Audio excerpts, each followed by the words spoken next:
Hello, everybody. So my talk this afternoon is about Karl Weschke. He's an artist who lived and worked here for most of his life.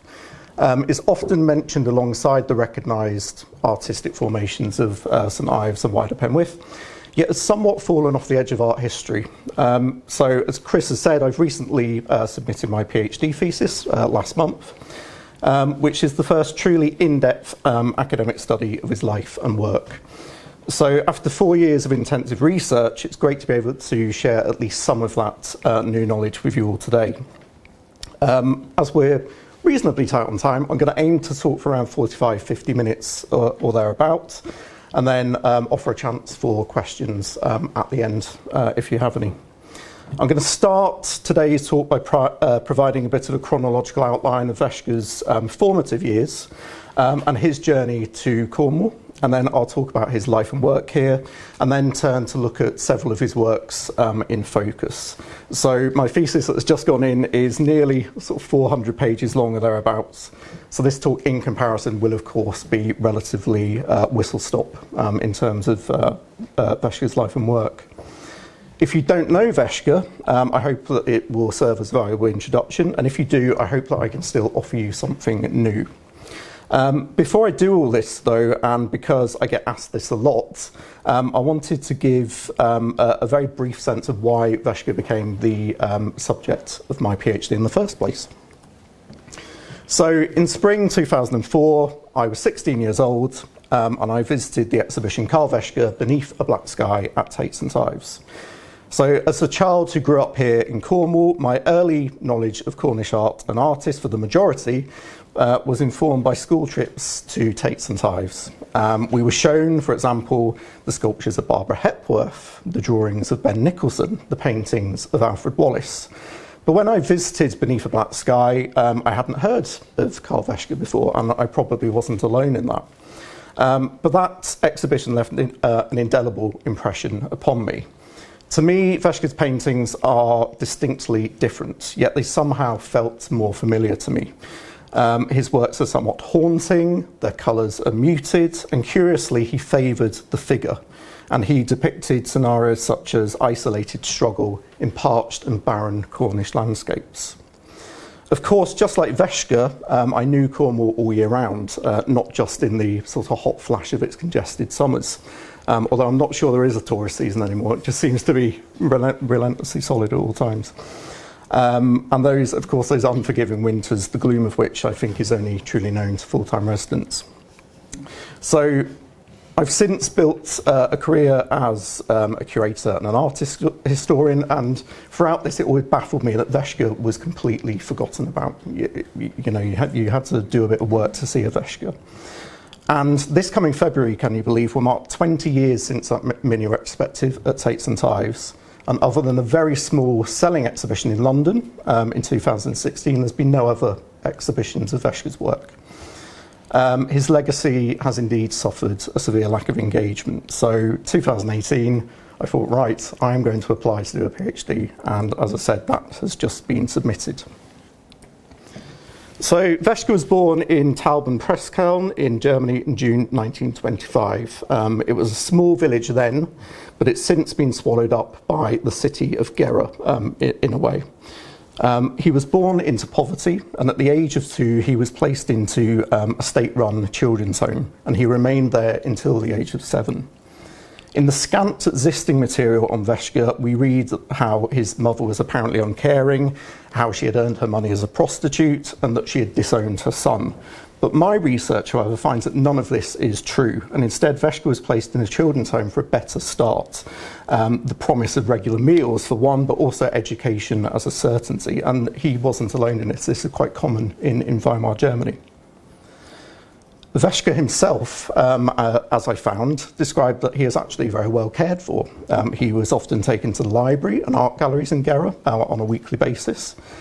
And it's a bit of a misconception that at the age of 7 that his mother was forced to reclaim him.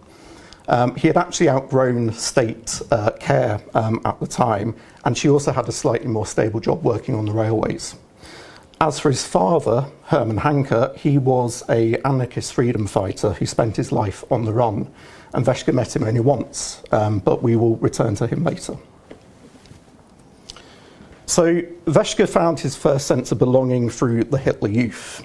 As a child in state care, he was indeed a member of it before it was made compulsory for all German boys aged between 10 and 18. It was a law that was passed in December 1936. So Weschke was 11 when that law came into effect. Richard Grünberger, who has written extensively about culture in the Third Reich, explained how children's homes throughout the 1930s became strategic testing grounds for the Hitler Youth.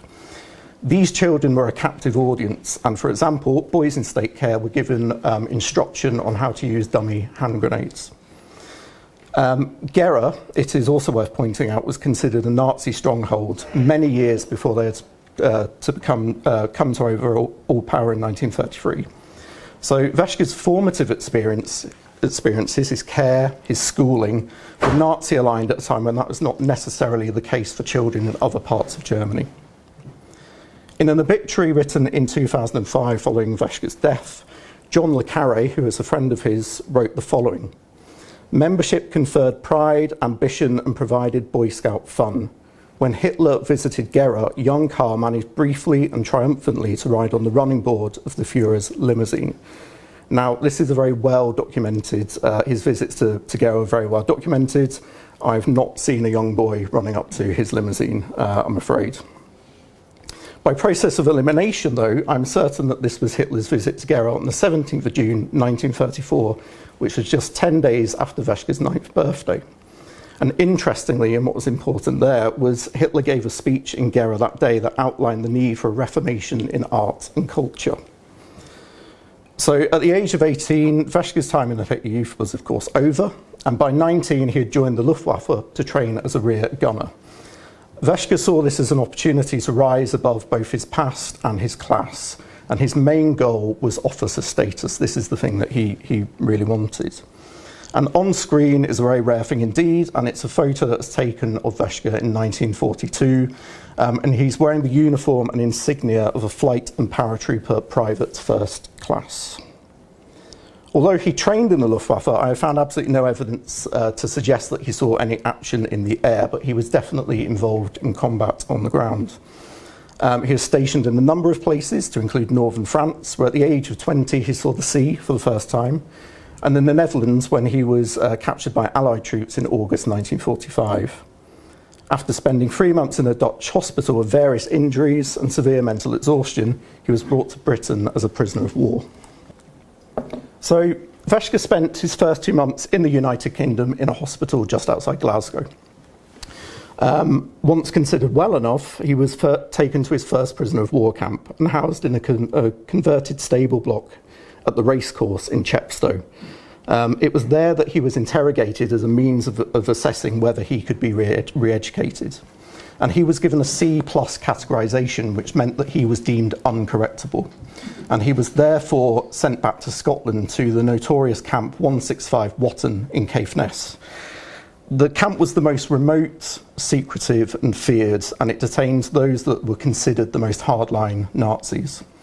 For example, Weschke's fellow prisoners in his time included Max Wuntscher, who was Hitler's personal bodyguard, Paul Schroeder, who was responsible for developing the V2 rockets, and Paul Werner Hoper, who was leader of the Stutthof concentration camp. Weschke described how the conditions there were relentless, how he was often beaten, how latrine buckets were emptied onto prisoners' beds, and how, if anything, this treatment just strengthened his allegiances to Nazi ideology. For example, he was placed in solitary confinement on several occasions, and one of those times was after he made a makeshift swastika flag and raised it above the camp's cookhouse. However, whilst at Camp 165, Weschke had an unexpected reprieve. So his mother had written to him via the British Red Cross, and her letter made its way to the camp. All letters were, of course, read and screened before being given to the prisoners. Weschke was called into the camp leader's office and was told that his mother had written a letter to him. And she had found out that his father, remember the anarchist on the run, had been murdered at Buchenwald concentration camp. Although Weschke had no relationship with his father, It was this and his death that tragically and chillingly paved the way for Weschke's artistic path. So the leader of Camp 165 took pity on him in the knowledge of his father's death and arranged for him to be relocated to the Radwinter student camp, which is in Saffron Walden near Cambridge. Luckily for Weschke, Radwinter had a somewhat experimental and pioneering approach. Emphasis was based on rehabilitation, training and education instead of punishment, and to use his own words, he no longer had a reason to hate. So in July 1947, Weschke and his fellow internees were taken by coach to Cambridge University, and they were given a choice of educational units on which they could enrol. And Weschke selected an 8-session course which was titled The Essence and Language of Art at St John's College, and it's delivered in German by someone called Rudolf Wolfried, who I can find very little about, unfortunately. So although Weschke had some past knowledge of German artists, from his visits that the children's home were taking him on to galleries, they were, of course, via the narrow aesthetics of Nazi Germany, so romantic realism, rooted to classical precedents, racist, anti-Semitic, homophobic, ableist, the list goes on.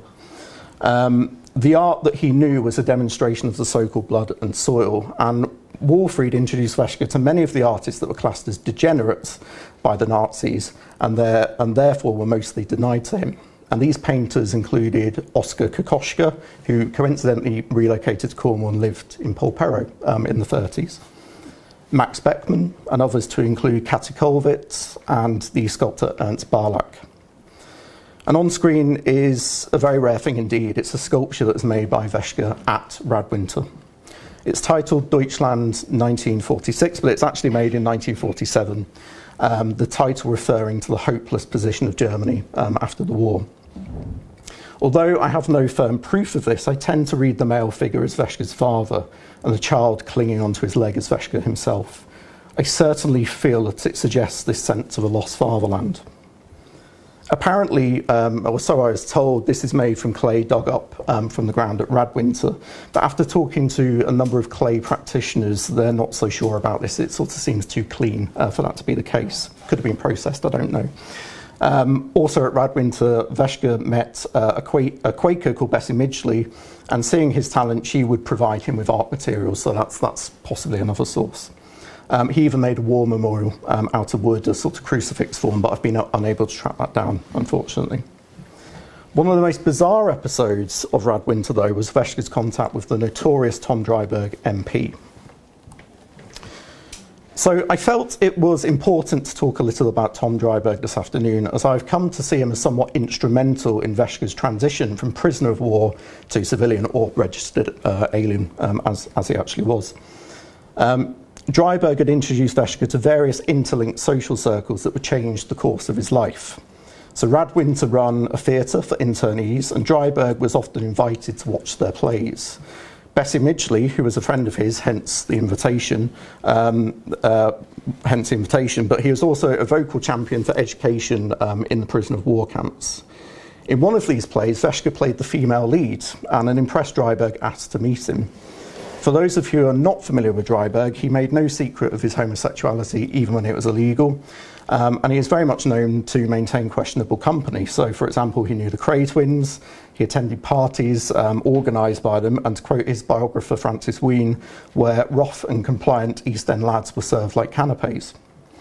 He also knew the Satanist Alistair Crowley, but others to include the disgraced Lord Boothby, so very interesting and bizarre social circles. It's also been suggested that he is an informant for MI5 and a KGB agent. So my research finds that Weschke was certainly not naive to any of this and absolutely knew his position as Drberg's showpiece. And this was definitely something that he could exploit. Although insistent that Drberg kept his distance and his intentions were nothing but honourable, and I found no reason to believe otherwise, I must say, I do think it's telling that Weschke was singled out by Drberg, taken to Radwinter for special day trips to galleries and even for tea at the House of Commons. What is certain is this was a concerted period of transition for Weschke, a chance for him to aim to rid himself of his recent past. He started attending anarchist meetings in Vauxhall in London. He frequented Jewish cafes, because they had a clientele of German-speaking exiles.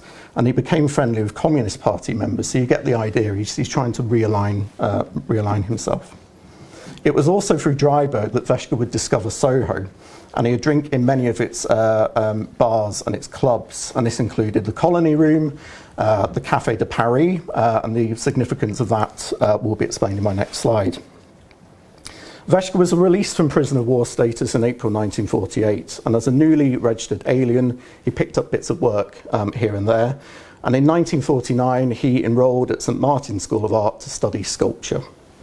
Although he only lasted 1 term, realising instead that he is much more suited to painting after falling out with his tutor, it gave Weschke many opportunities and a way into artistic social circles.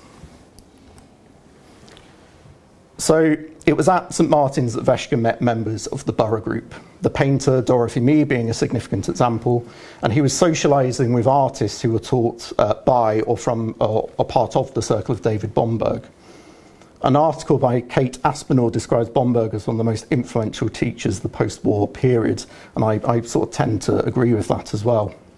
Although I have no evidence that Weschke met the man himself, Weschke's early experimentations in painting certainly correlate to those of the Borough Group and their mentor. And you can see the work that we have here on screen, Standing Woman looking down from around 1952. Indeed, it's not just the Borough Group that Weschke had proximity to, but there are a number of artists that he would bump into. So in the 50s, he frequented a coffee shop on London's Old Compton Street called The French, not to be confused with the French House on Dean Street, for those that know it.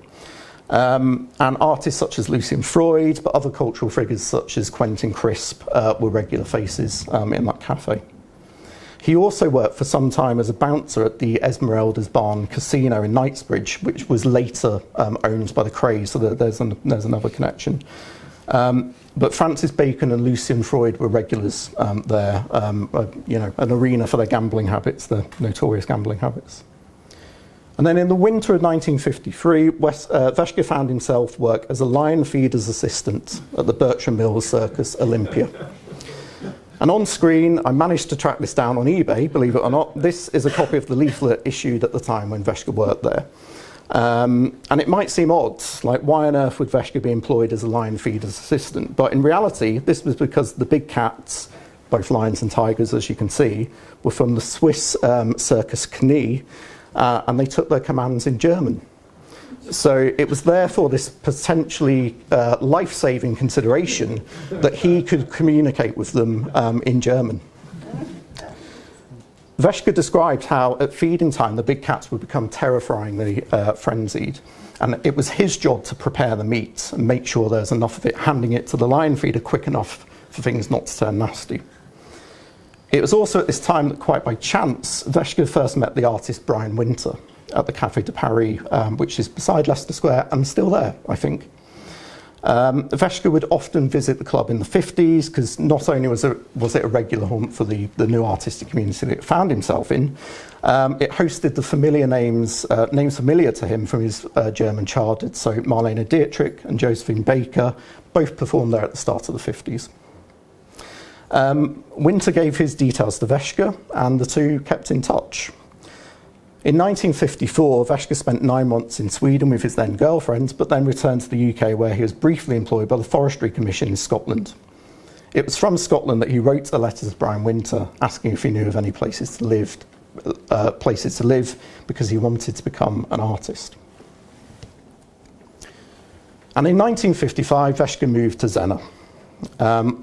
Winter had arranged a cottage for him at Higher Tregerthen, and notoriously it is once inhabited by D.H. Lawrence and his German wife Frieda.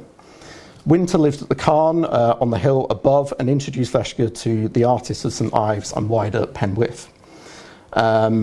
Winter was a guest tutor at the St Peter's Loft, an art school founded the previous year in 1954, which was run by Peter Lanyon and William Redgrave. Winter certainly advocated for Weschke, and he became a student there at first, and then he was quickly promoted as a tutor. And I believe this is because Lanyon perceived the virtues in Weschke's apparent links to the Borough Group, a painting style, most importantly, that was against the abstract constructivist dominances which Lanyon felt were alien to Cornwall. And I'm not going to go into detail about the St Peter's Loft today because I'm doing a talk about it at the Penwith Gallery tomorrow. So there's a little plug.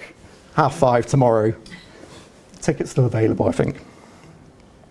So if we look at the scant existing material on Weschke, we are told that Weschke was entirely self-taught. He had no artistic influences. He had no interest in aligning himself with any artistic genres, movements or groupings.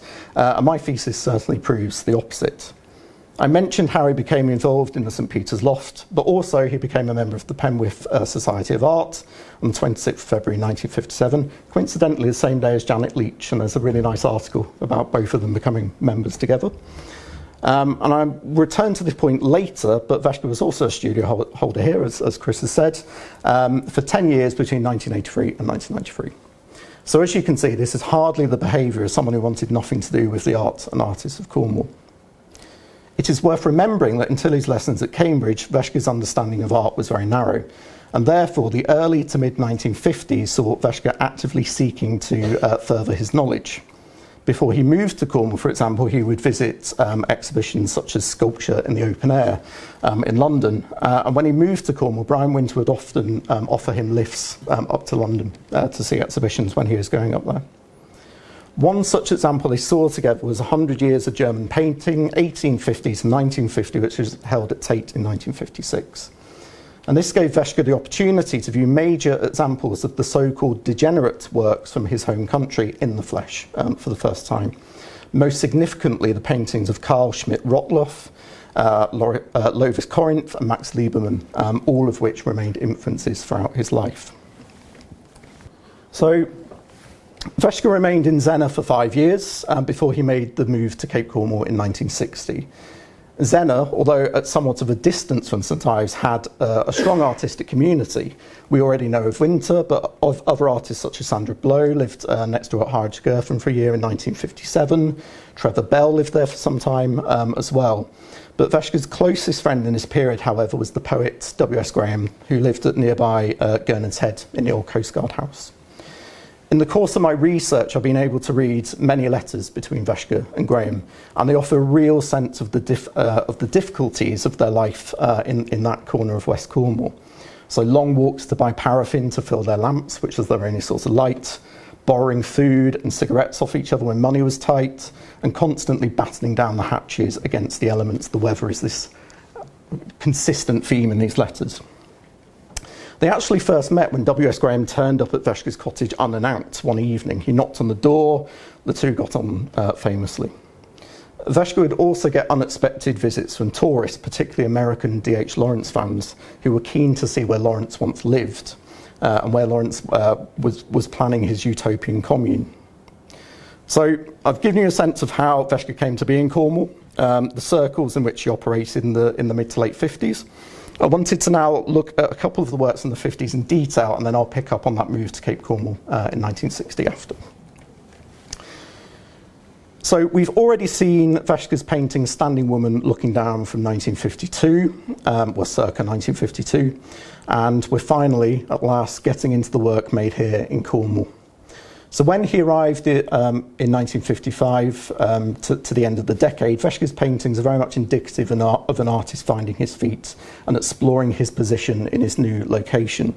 So this is a work called Zena Landscape, and it's a colour monotype on paper from 1956. And this is almost certainly made at the St Peter's Loft, so I know for certain that monotypes are one of the techniques taught there. So monotypes, that process of painting onto a shiny surface and transferring from the back. This work is from the British Museum collection, and it was purchased in 1994. Works such as this show Weschke experimenting with different techniques. He made a number of tentative print experiments in this period, and how he was embracing the teachings of his mentor Peter Lanyon with a particular interest in the bodily experience of landscape. So I can't be certain, but I interpret this work as looking down from Zena Hill or another high viewpoint Zena Hill was a subject for Weschke at this time.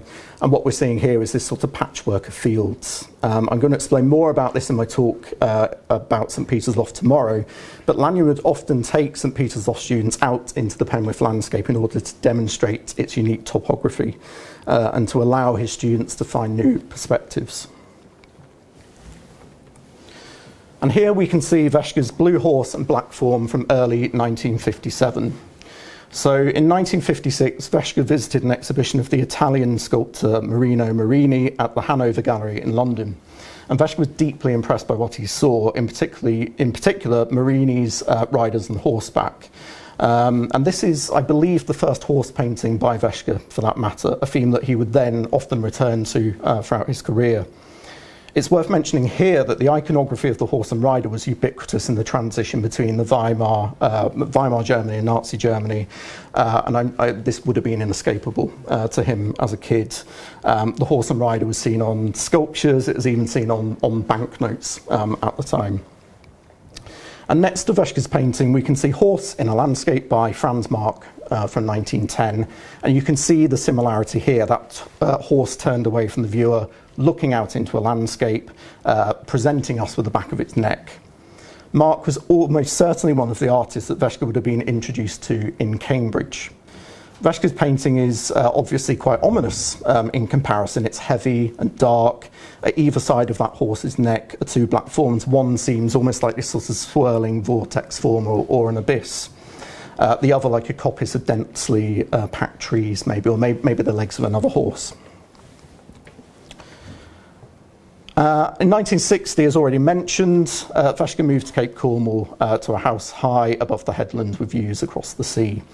The painting we see here is titled Hanging from 1961, and I feature it here as I've come to view this work as importantly transitional. In the same year, the St Peter's Loft, of which Weschke had been associated for nearly 6 years, came to an end, and I feel that the impact of the closure of the school can be seen in Weschke's paintings of this period. After all, the school was the place where Weschke was not only teaching, but socialising, where he would go to have discussions about art with his peers. Both the move to Cape Cornwall and the closure of the loft put him at somewhat of a distance geographically and artistically. However, he was not isolated, and that's a word that I've seen used repeatedly in relation to Weschke. After all, in the early 60s, Weschke was still exhibiting as a Penwith Society member. He had several exhibitions in Cornwall, but also in places like Leicester, Bristol, London, etc. And in the early 60s, I've come to view Weschke's work in two distinct strands: expressive landscape and then the figurative, by which I include animal form in that. These, as we will later see, become fully merged in the 70s. In 1959, he visited the exhibition Art in Revolt, Germany, 1905 to 25 at Marlborough Fine Art in London. And from then onwards, you can see Weschke actively immersing himself in German art history. Most significantly, he became interested in the work of Lovis Corinth, in particular his paintings of slaughterhouses, butchery and carcasses. And on screen is Slaughtered Calves by Corinth from 1896. Corinth was the son of a tanner, and this profession being officially classed as odoriferous and antisocial, it stank, meant that the Corinth family were ostracised and were placed at an imposed distance from their nearest Prussian town. I often feel that Weschke may have related to this sense of being outcast, particularly in the context of his remembered childhood. And this is work I'm sure some of you will be familiar with, if you're familiar with Weschke's work. I think it's due to be on display at Tates and Ives, possibly. This is Pillar of Smoke from 1964. For its simplicity and power, I would say that this is definitely one of my favourite works by Weschke, and it's painted in the year that would become very significant for him. On the 31st of August that year, his mentor, Peter Lanyon, died following a gliding accident in Somerset. As an interesting aside, when Lanyon was buried at St Uni's Church in the Lant, his mum insisted that only men were present at the funeral, and that this is a Cornish tradition apparently. It's not one that I was familiar with. But Weschke, Terry Frost and W.S. Graham went to his funeral together. In December that year, Weschke was offered a slot as a guest tutor at the West of England College of Art in Bristol by the artist Paul Feiler. The two had met at St Peter's Loft because Feiler was another of its visiting tutors, and he offered Weschke a place to stay in his Bristol home. And whilst there, Weschke received a batch of redirected letters and telegrams, and one, much to his surprise, was from his sister Gisela in Germany. The letter explained that their mother was no longer in good health, and it was her dearest wish to see her son again. And believing that his mum was about to die, he made his way to Oberhausen in West Germany, so that's sort of between Duisburg and Essen. However, when he arrived, he realised that he somewhat misunderstood the urgency of the letter. It wasn't that his mother was dying, it's rather that she was aware that she was getting older and just wanted to see her son again. And again, this is going against that perceived idea that she was somewhat uncaring. Importantly though, and the reason I mention this here, this was Weschke's first visit to Germany since the war. And this trip really made an impact on his work. And again, this is something that I explore in detail in my thesis. I certainly consider this one of Weschke's darkest works, and when he is a prisoner of war, the grim realities of the Holocaust were revealed to him for a series of factual documentary films that were compulsory viewing for all prisoners of war. The images of gas chambers, of the bodies, of untold suffering haunted him for the rest of his life. He described that sometimes he would be painting at night, and in those moments of quiet, those images of incomparable atrocity would enter his mind. Weschke himself said that Pillar of Smoke was about the Holocaust being brought to his mind. And this is something that he mediated through the guise of a gorse fire that he saw on the Penwith moorland. And to quote a Tate display label for the painting in 2004, they say, "Smoke rises in a threatening anthropomorphic mass. Weschke has drawn on his own memories of the Second World War, when the landscape would smoke for days after battle, while the image also suggests the bombing of Dresden and the burning of bodies in the death camps." And in this knowledge, this becomes an incredibly powerful work. So this is another painting by Weschke that I've come to consider amongst his most important, and one that I feel is complex and again demonstrates his re-engagement with Germany. So this is Sturmfloten, which in translation is Storm Surge in 1966. And this is currently with Belgrave St Ives. And when they kindly asked me to select works for the summer show last year, it's really great to have the opportunity to include this. This is a work that is quite unusual, as you might have guessed, in that it had a German language title. And the word storm had various associations linked with Weschke's youth. For example, the SS Stormtroopers, the Volkssturm, People's Storm, and also Sturm und Drang, the storm and stress of proto-romantic German culture. For example, the writings of Schiller, Goethe, these were staples of German education in Weschke's time, and indeed to this day. I also feel that there is no coincidence in the colours used and how they correspond to those seen in the Hitler Youth uniform. As you can see here on screen, I've shown that similarity, that light khaki brown of the shirt, the black of the epaulets, the green of the cord lanyard. The uniform was this really big deal in Weschke's childhood, and to quote Richard Grunberger again, the Hitler Youth membership actively embarrassed poorer parents who had difficulties in paying for the uniform. Weschke's mother could not afford to buy him the full uniform, but one Christmas Eve, when Weschke was 7, a man dressed as Father Christmas visited him at home and gave him the complete uniform as a Christmas present. And it was his mum's then partner who was an SS Stormtrooper. Weschke started painting this in 1965, the year after his first visit to Germany, after the war. And in my research, I've seen photographs of him, his mum, his sister enjoying Christmas Day together. And part of me wonders if he was shown photos from his childhood, or maybe the uniform still existed. I mean, this is just me guessing. Again, I see this as a painting where Weschke uses the West Cornwall landscape as a means of addressing his past. Being so exposed at Cape Cornwall, he was no stranger to the force of storms. And both in October 1964 and November 1965, there were intense windstorms that caused havoc in varying degrees in this part of the world. I see Sturmfloten then as a painting that deals with the turbulence of both Weschke's past and present. Of course, as I say, this is my individual interpretation of this painting, but I think one thing is clear: this is Weschke wanting to make a bold statement. And in the painting, we can see those strong winds making the sea rise and crash over the land, the central shape coming to a point almost like a tornado, I suppose. And when I was sort of looking at storm surges and their impact, the Met Office officially classed them as one of the most extreme weather events we can experience.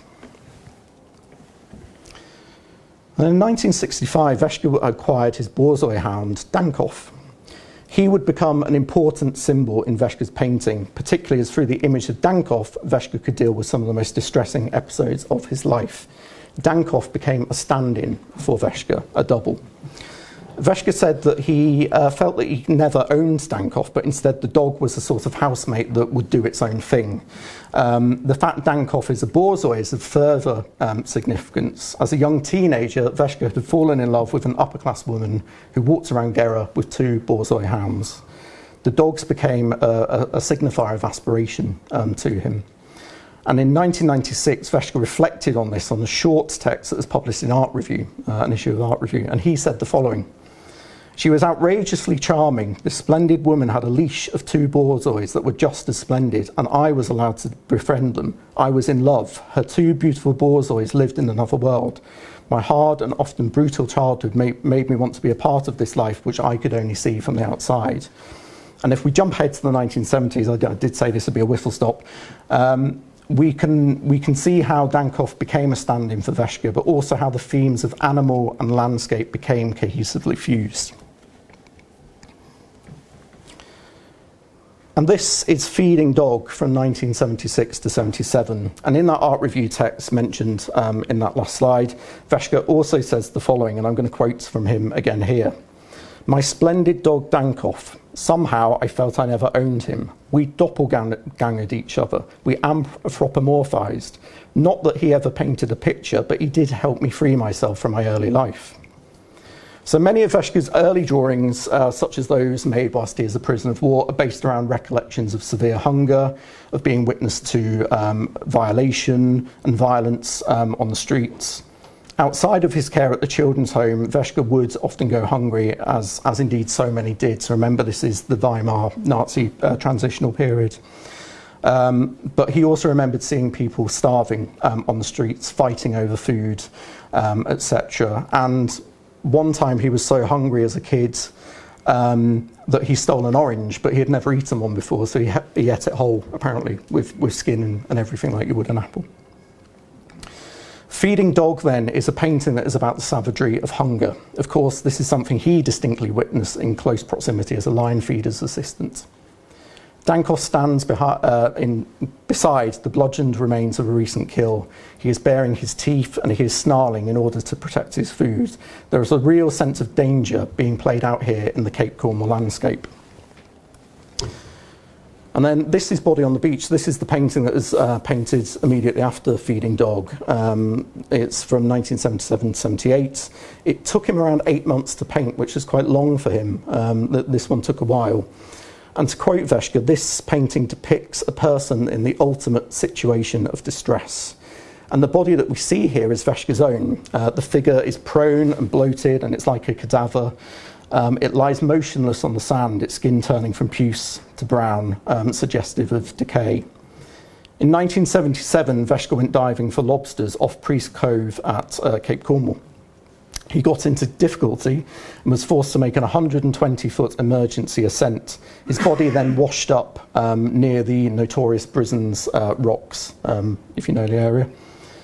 Luckily, he was found, and his limp and exhausted body was pulled onto the sand to recover.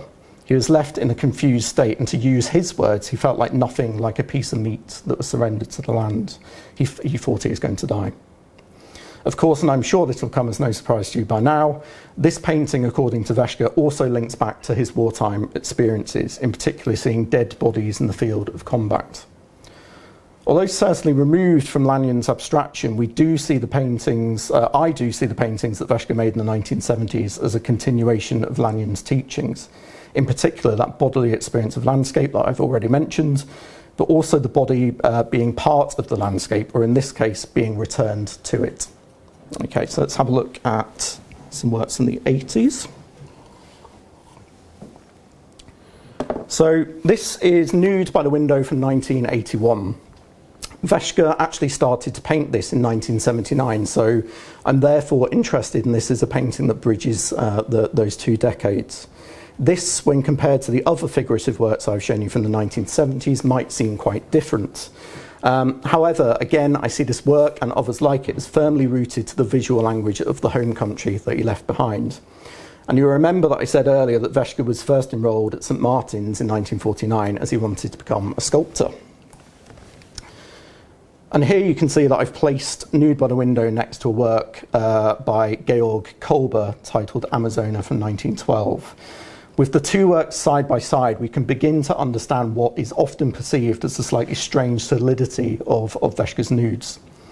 Kleber was absolutely inescapable in both Weimar and Nazi Germany. He was incredibly famous.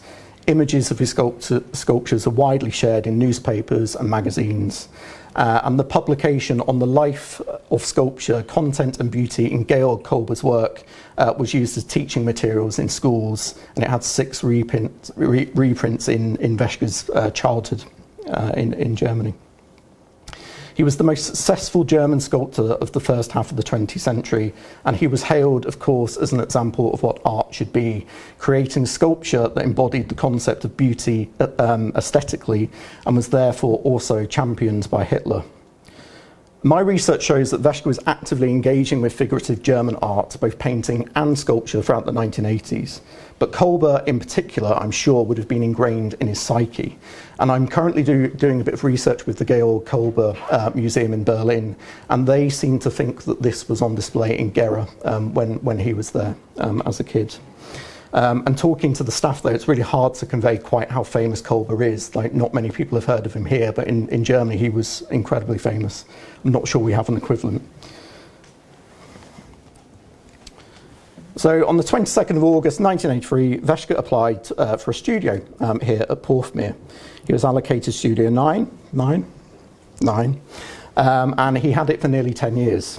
Weschke had a slightly strange relationship with the studio here, as he came to see his proximity to it, he lived in Cape Cornwall, remember, as somewhat of a hindrance.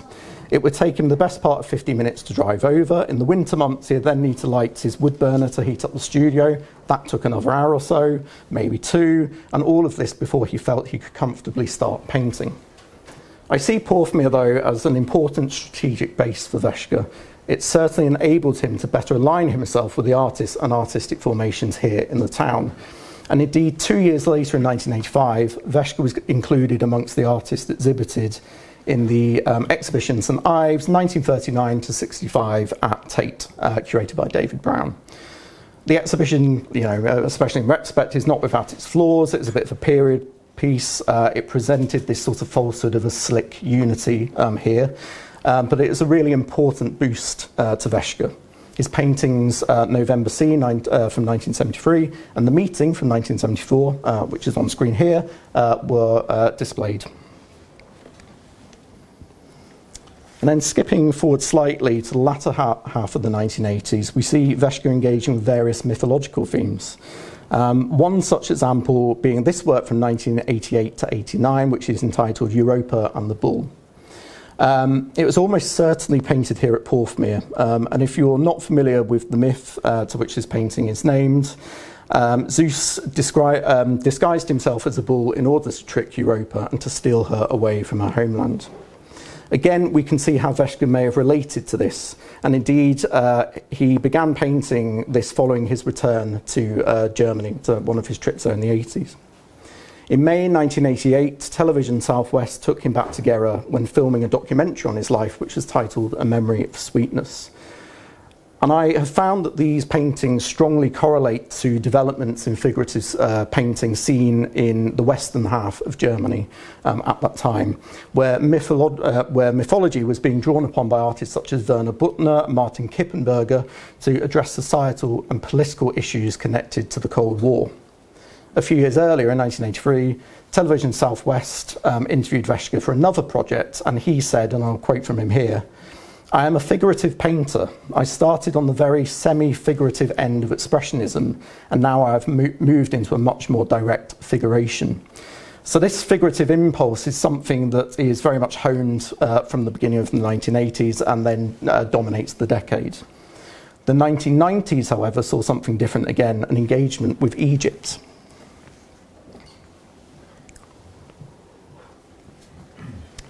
So Weschke visited Egypt 4 times in the latter part of his life.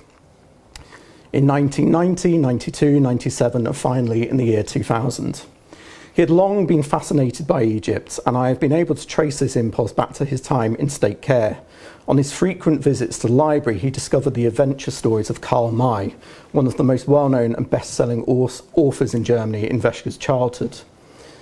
May had a similar interest in Egypt, and indeed one of the novels was adapted for the 1936 film Across the Desert, which is also shot on location in Egypt. Apparently it's an incredible success for Nazi cinema due to the fame of its author. Weschke was 11 years old when it was released, and I know that Hitler Youth members were strategically taken to see films that demonstrated heroism and triumph. And he would also sneak in to see films, apparently. I believe this is certainly one such example, particularly as this was the first My story that was brought to the big screen. When I first started my research on Weschke, the Egypt paintings such as Nile near Com Ombo 1994, which we can see here on screen, I think is maybe still on display at Tate, I'm not sure it has been, seems somewhat incongruous when compared to the rest of his work. I struggled at first to see how they quite fitted. However, I now see these paintings as offering a firm continuity. These paintings again connect back to formative experiences, but there's also a strong thematic parity and a continuation of his interest in mythology seen throughout the 1980s. And if you'll forgive me for doing so, I'm going to quote from myself here, from an article that I wrote for Art UK back in 2021, where I say that Weschke's Egyptian paintings offer continuity in the way that landscape is negotiated. Just like those before, they depict places at the margins of hostility. For example, desolate deserts, pyramids, tombs, and mausoleums, or being on the edge of society. It's quite hard to see in this image, but you might be able to make out there are some little camels and people sketching in charcoal. And to quote a Tate display label from 2004, when this work was displayed, his fascination with the notion of immensity and the powerful effect on him of the ancient sites. He travelled south from Cairo to Aswan by way of Giza and to the Valley of Kings at Luxor. Com Ombo is on the eastern bank of the Nile, north of Aswan. The artist was also powerfully affected by the landscape. Here, the spare painting style emphasises the vastness of the desert that towers over the figures and camels on the riverbank. And I believe that those ideas of immensity were instilled in Weschke. The Nazis, as I'm sure we all know, used these ideas of disarming, awe-inspiring monumentality as a show of strength and power, and it's something that pervades their art and architecture. For example, thinking back to a few slides ago, this is something that we can see later in the sculptures of Gorg Kleber, particularly in the mid-1930s to mid-1940s, where his style presented idealised bodies, robust and athletic nudes. The early 2000s, we see Weschke's practice beginning to slow as he reaches the end of his life. And in the 2 years before his death in 2005, his focus becomes much closer to home at Cape Cornwall. His garden, which was not really a garden, it's sort of like a patch of land, had a lone palm tree that sat at its far edge, and he became really fixated by it. In a short documentary film produced by the Eye, which was made for his mini retrospective Beneath a Black Sky at Takes and Tides 2004, Weschke is shown observing the palm tree and describing how he admired the way it is able to brave the ferocity of the elements, hitting it constantly in all directions. He explains how he sees its resilience and loneliness as mirroring his own. And on screen is a watercolour study from Belgrave, maybe they still got it, I'm not sure.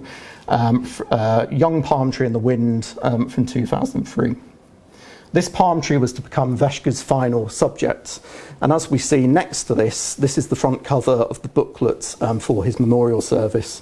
And it's one image that wraps around to the back, which sees Weschke sat there with his drawing board, and then the palm tree is in isolation on the back. The palm tree, of course, just like Weschke, is a foreigner that became naturalised in Cornwall. Inside this booklet are recollections, the recollections of his friend and fellow Penwith resident John le Carre, who lists the books that were on Weschke's bedside table when he died. He writes that there was a book on ancient art to post-impressionism, a handbook on Cairo, German ballads, the Jeeves omnibus, but most poignant of all was his box full of Thomas Mann. I think that gives a really good summative insight into some of Weschke's interests.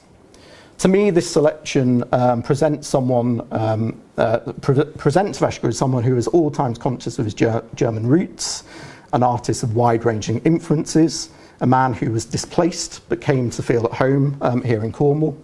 And in the case of Thomas Mann, Weschke, just like the author, knew of the power of symbolism, dealt with the epic, struggled with identity, and grappled with this by splicing the real with the mythological.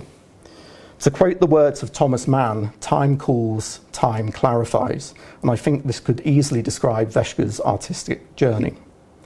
Weschke was a painter who had an unstable start and spent his artistic career working through the guilt of his adolescence and early adulthood.